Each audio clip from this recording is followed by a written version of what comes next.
The sun did not shine in our classroom that day. As we took in the lesson our professor conveyed, I sat there with Mary, we slumped there, aghast, as all we'd believed was slowly recast.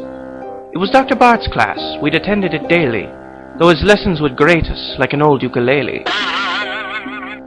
He rose now and said, in a voice that was flat, "Yes, Paul wrote this, but he didn't write that." And then something went thump. We arose from our slump. We looked. We saw Dr. Bart go down splat. We looked, and we saw him, the man who wrote that.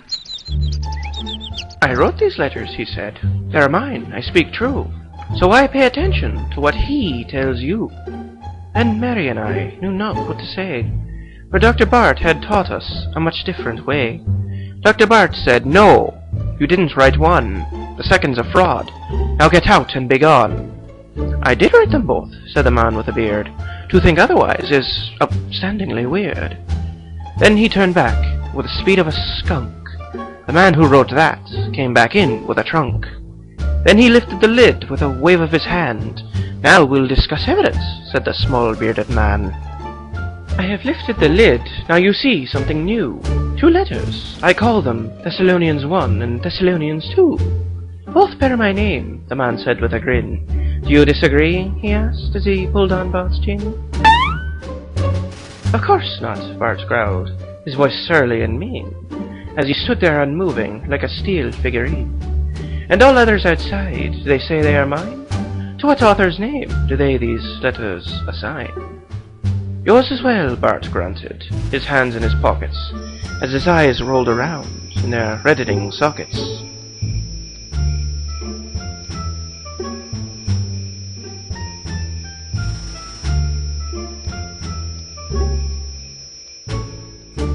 "And tell me why, please, and without dramaturgy, why is it you think Thessalonians 2 is a forgery?" "It warns against forgers," Bart declared with a scowl. "No real author would issue a warning so foul." "Do you jest?" remarked the man, his left eyebrow raised. "Such comments are known from the real letters so phrased."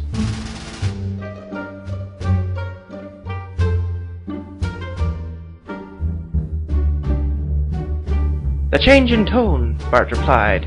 "Surely in this we have the mark of a forger that we cannot dismiss."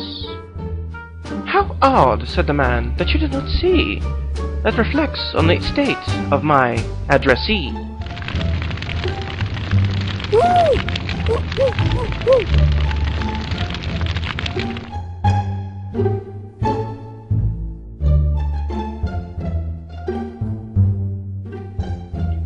And then the 2 letters, at the man's subtle clue, changed their guise in a spin to perform their kung fu.